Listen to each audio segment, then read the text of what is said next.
পরদিন রাত্রি ৮ ঘটিকার সময় কলিকাতায় আসিয়া পৌঁছাইলাম। কলিকাতার গাড়ি ঘোড়া, লোকজন, মোটরকার প্রভৃতির কোলাহলে দেশের কথা সব ভুলিয়া গেলাম। ১০০ নম্বর আমহাট স্ট্রিটে সিদ্ধেশ্বর ভবনে প্রবেশ করিয়া ডান দিকের ঘরখানিতে নূতন সজ্জিত ঔষধালয় গ্যাসের আলোতে ঝলমল করিতেছে দেখিয়া প্রাণের ভিতর এক তুমুল সংগ্রাম উপস্থিত হইল। একদিকে স্বপ্নের বিভীষিকায় নৈরাশ্য উৎপাদন করিতেছে, আর একদিকে আমি এই ঔষধালয়ের মালিক, ১ বৎসরের মধ্যে লক্ষপতি ইত্যাদি জল্পনা কল্পনায় আমাকে আশার উজ্জ্বল আলোয় দীপ্তিমান করিতেছে। আমি বাড়ির ভিতর যেখানে মা রান্না করিতেছেন সেখানে গিয়া উপস্থিত হইলাম। মা প্রভৃতি ছোট বড় সকলে আমাকে দেখিয়া আনন্দের হাট বসাইল। এমন সময় মা আসিয়া বলিলেন, ঠাকুর, খেতে এসো।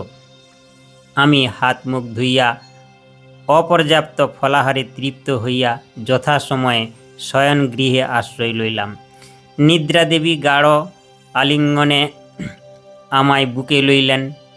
এমন শান্তি সুখ হইতে আজ ২ দিন বঞ্চিত শ্রান্ত পথিক আজ কয় দিনের স্বাদ মিটাইয়া ঘুম ঘোরে অচৈতন্য। এমন সময় আবার সেই স্বপ্ন, আবার সেই সাধু, পরনে গৈরিক বসন, গায়ে আলখাল্লা, মুন্ডিত মস্তক, পাতলা গৌরবর্ণ চেহারা।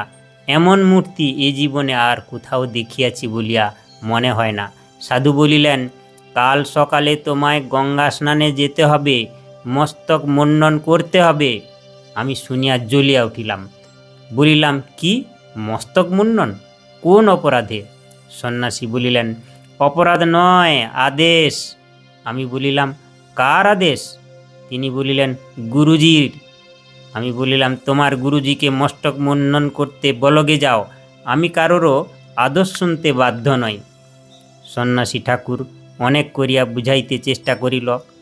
আমি কিছুতেই সে রাত্রে তাহার কথা বুঝিতে চাহিলাম না। রাত্রি প্রভাত হইল।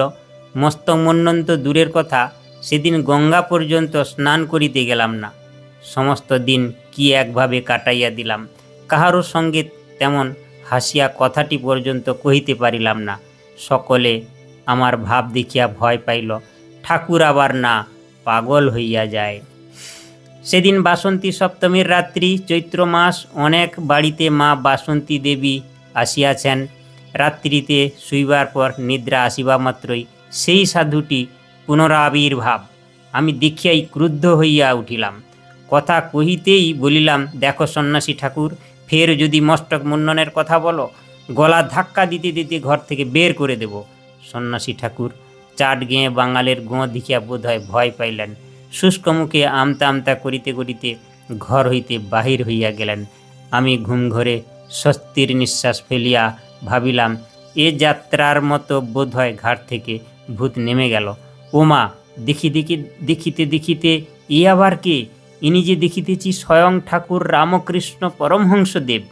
স্বর্গীয় গিরিশ ঘোষ কাশীধামে পুটিয়া রানীর শিব মন্দিরের চৌতারায় বসিয়া যাহার মাহাত্ম্য আমায় শুনাইতে শুনাইতে অজস্র ধারায় অশ্রু বিসর্জন করিয়াছিলেন, যিনি আমার প্রিয় বিশ্ববিজয়ী বিবেকানন্দের প্রাণের দেবতা, সাধনার ধন, ভক্তিমান রাম দত্তের একমাত্র ইষ্টদেব, সাধু নাগ মহাশয়ের অদ্বিতীয় প্রাণবল্লভ, রানী রাসমণির মাতৃপূজার পূজক, পূজ্য সাধক ব্রহ্মানন্দের ধর্মপিতা, শিবানন্দ, সারনানন্দ, প্রেমানন্দ, যোগানন্দ প্রভৃতি মহাপুরুষদিগের সাক্ষাৎ ভগবান, তিনিই যে আজ দিনহীনের কুটিরে সশরীরে উপস্থিত। তাই তো তাড়াতাড়ি উঠিয়া বসিলাম। সহাস্য প্রফুল্ল বদন ঠাকুর হাসিতে হাসিতে আমায় বলিলেন, আমায় চিনতে পেরেছ তো? আমি বললাম, হ্যাঁ, পেরেছি। আমি সাধুটিকে পাঠিয়েছিলাম, তুমি তার আদেশ প্রতিপালন করনি কেন? ঠাকুর, আমি তো জানি না।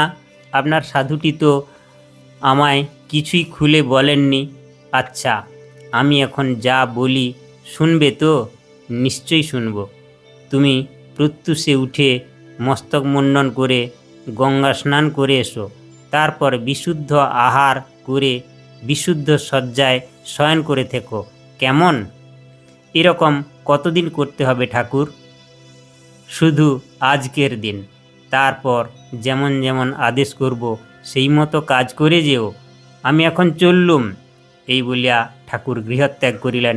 আমিও সঙ্গে সঙ্গে জাগিয়া উঠিলাম এবং রাত্রি প্রায় প্রভাত হইয়া আসিতেছে দেখিয়া আর ঘুমাইলাম না। শচীন ঠাকুরের ভক্ত, সীমার মন্ত্র শিষ্য, তাই তাহার নিকট গিয়া স্বপ্নাদেশের সমস্ত কথা বিবৃত করিয়া বলিলাম। শচীন বলিল, তুমি ভাগ্যবান, এখনই যাও। মস্তক মুন্ডন করতে এত লজ্জা কেন?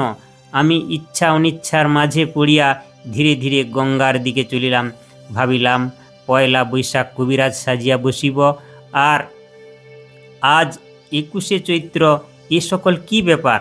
জানি না কি এক আকর্ষণের টানে আমি সকল কাজ সারিয়া লইলাম। বিশুদ্ধ কম্বল শয্যায় রাত্রিতে শুইলাম। নিদ্রা আসিতে না আসিতে ঠাকুর আসিয়া উপস্থিত। ঠাকুর আসিলেন, আনন্দ হইল, বসিতে বলিলাম না। কিন্তু ঠাকুর যে জীবজগতের নমস্য, তাহাকে যে নমস্কার করিতে হয় সে কথা একেবারে ভুলিয়া গেলাম। আর মনে হইতে লাগিল, শচীন যতীন যেমন আমার প্রিয় বন্ধু, ঠাকুরও সেই রকম আর একজন।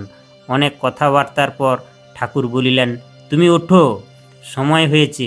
ইডেন গার্ডেনে যেখানে পাকুড় গাছ ও নারকেল গাছ একযোগে উঠেছে, তার নিচে যে একটি মূর্তি পাবে সেটি নিয়ে এসো।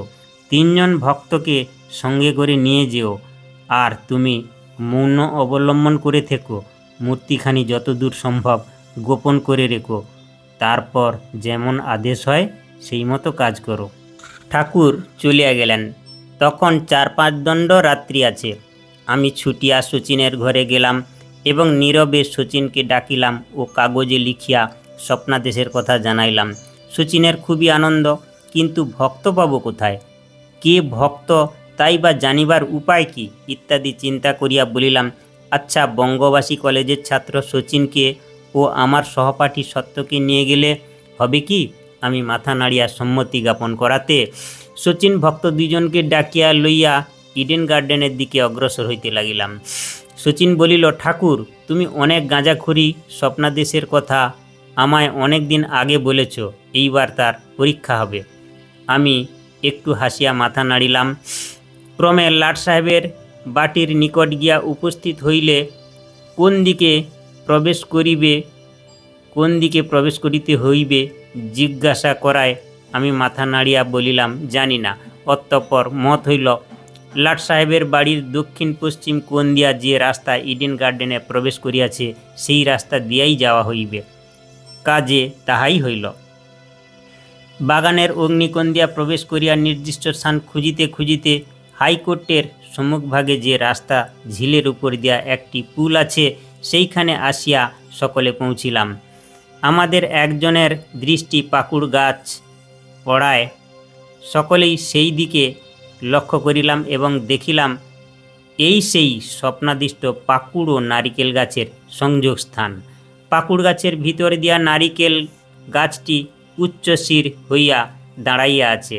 গাছটিতে অনেক নারিকেলও ফলিয়াছে।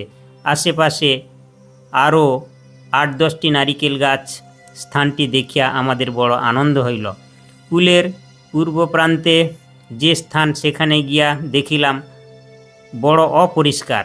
এইরূপ অপরিষ্কার ও লোকের অগম্য স্থান ইডেন গার্ডেনে আর আছে বলিয়া মনে হইল না। শৃগাল বিষ্ঠা ও শুষ্ক পত্র দ্বারা সমস্ত স্থানটি আচ্ছাদিত। আমরা সকলে শুষ্ক কাষ্ঠের সাহায্যে স্থানটি পাতি পাতি করিয়া খুঁজিলাম। বৃক্ষ কুটোর পর্যন্ত দেখিতে বাকি রাখিলাম না, কোথাও কিছু মিলিল না। দেখিয়া পরস্পর মুখ চাওয়াচাওয়ি করিতে লাগিলাম। কিন্তু স্থানটির এমনই মাহাত্ম্য, শচীনের সমস্ত অবিশ্বাস কোথায় চলিয়া গেল। সে বলিল, নিশ্চয়ই পাওয়া যাবে। ক্ষণেক পর সত্যকিঙ্কর রায় বলিল, বোধ হয় মূর্তি জলে আছে। কেননা বহুকাল আগে আমাদের দেশে এরকম একটি ঘটনা ঘটেছিল। শুনেছি সে সময় মূর্তি জলে পাওয়া গিয়াছিল। আর এখানেও যখন নির্দিষ্ট গাছ দুটির অবস্থান জলের উপর, এমনকি শিকড়গুলি জলে গিয়া পড়েছে, তখন জলে পাওয়াই সম্ভব। কিন্তু এখন জলে নামে কে? যে বাগানে একটি পাতা ছিঁড়িলে 5 টাকা থেকে 50 টাকা জরিমানা দিতে হয়, সে বাগানে জলে নামলে হয়তো ফাঁসিও হতে পারে। বিশেষত আমরা পৌত্তলিক, তার উপর আবার পুতুল দেবতার উদ্ধার। আচ্ছা দাঁড়াও, আমি দেখছি বলিয়া শচীন মালিদের ডাকিতে গেলেন। তখন সূর্যদেব উঠিয়াছেন, সত্য একখানি কাঠ দিয়া জলে খুঁজিতেছে আর আমার মুখের দিকে একবার তাকাইতেছে। আমি বুঝিলাম নিশ্চয়ই মূর্তির সন্ধান পাওয়া গিয়াছে। তখন আমি আইনের কথা ভুলিলাম, ভালো মন্দ বিচার না করিয়া দিক বিদিক জ্ঞান শূন্য হইয়া এক লাফে জড়ে পড়িলাম। জলে হাত বাড়াইতেই হাতে ঠেকিল, আহা কি সুখস্পর্শ, কি পুণ্যস্পর্শ! জলের ভিতর মূর্তিটি যেন মাটির উপর বসানো ছিল। আমি ক্ষিপ্র হস্তে মূর্তিখানি বুকে তুলিয়া লইলাম। আহা কি অপরূপ, কি উজ্জ্বল মধুর মাতৃমূর্তি! মৃদু হাস্য বিমণ্ডিত বদনমণ্ডলে কি অপূর্ব শোভা! শ্যামা মূর্তির এমন মুখ তো আর কখনো কোথাও দেখি নাই। মাথার চাদরখানি তাড়াতাড়ি খুলিয়া মূর্তিটি ঢাকিয়া লইলাম, পাছে কেউ দেখে। এমন সময় 2-3 জন মালি লইয়া শচীন উঠিয়া উপস্থিত। মালিরা আমাকে সেই অবস্থায় জল হইতে উঠিতে দেখিয়া ক্যা হ্যায় বাবু ক্যা হ্যায় বলিতে বলিতে অগ্রসর হইতে লাগিল। ইতিমধ্যেই বুদ্ধিমান শচীনের বুঝিতে আর বাকি রহিল না। সে মুখ ফিরাইয়া কিছু পয়সা দিয়া মালিকে সন্তুষ্ট করিয়া বলিল, ও আমাদের ঠাকুর, তোরা কিছু গোলমাল করিসনি। উড়ে মালিরা 2-4 আনা পয়সা পাইয়া তুষ্ট, আর বিশেষ কোনো খোঁজ খবর না লইয়া তাহারা স্বস্থানে প্রস্থান করিল। ভক্তদের আগ্রহে আমি মূর্তিখানি একটু একটু করিয়া খুলিয়া তাহাদের দেখাইতে তাহারা সত্বর সে স্থান হইতে চলিয়া আসিবার জন্য আমায় অনুরোধ করিল এবং আমায় জিজ্ঞাসা করিল, তুমি মূর্তিখানি অত দূর নিয়ে যেতে পারবে কি? আমি তখনও মৌন সংকেতে জানাইলাম কিছু দূর নিয়ে যেতে পারব। শুনিয়া সকলে আমার সহিত চলিল। কয়েক পদ অগ্রসর হইতেই দেখা গেল একজন সাহেব সাইকেলে চড়িয়া আসিতেছে। সেই ভোরবেলা আমাদের তদবস্থায় দেখিয়া বোধহয় সাহেবের প্রাণে ভয়ের সঞ্চার হইয়াছিল। তিনি তাড়াতাড়ি সাইকেল হইতে নামিয়া এক হাতে সাইকেল ধরিয়া আমাদের দিকে ক্ষণেক চাহিয়া রহিল। আমরাও তাহার অবস্থা দেখিয়া 2-1 মিনিট থমকিয়া তাহার দিকে দেখিতে লাগিলাম। কিন্তু মায়ের কি খেলা, সাহেব কোনো কথাবার্তা না কহিয়া পুনঃ সাইকেল আরোহণ পূর্বক চলিয়া গেলেন। আমি মনে মনে ভাবিলাম, এ যে জীবন্ত মা, এখানে কি আমাদের কোনো অমঙ্গল হইতে পারে? নতুবা এই মহাযুদ্ধের প্রারম্ভে ইংরেজদের এই দুঃসময়ে 3-4 জন বাঙালি যুবক এভাবে কি একটি বস্তু লইয়া ভোরবেলা ইডেন গার্ডেন হইতে বাহিরে আসিতেছে? পুলিশের লোকেদের একবার তদন্ত করিতে বলিলেই তো হইত, আর পুলিশ তো আশেপাশেই ঘোরাঘুরি করিতেছে। সাহেব কোনো কথা না বলিয়া চলিয়া যাওয়ায় আমি মাকেই বারংবার ধন্যবাদ দিয়া অগ্রসর হইলাম। লাটপ্রাসাদ পার হইয়া আসিয়া একখানি গাড়ি ভাড়া করা হইল। অতঃপর সেই গাড়িতে করিয়া আমরা নিরাপদে শচীনের বাড়ি আসিয়া পৌঁছিলাম। পরবর্তী অংশ পরের ভিডিওতে শুনুন।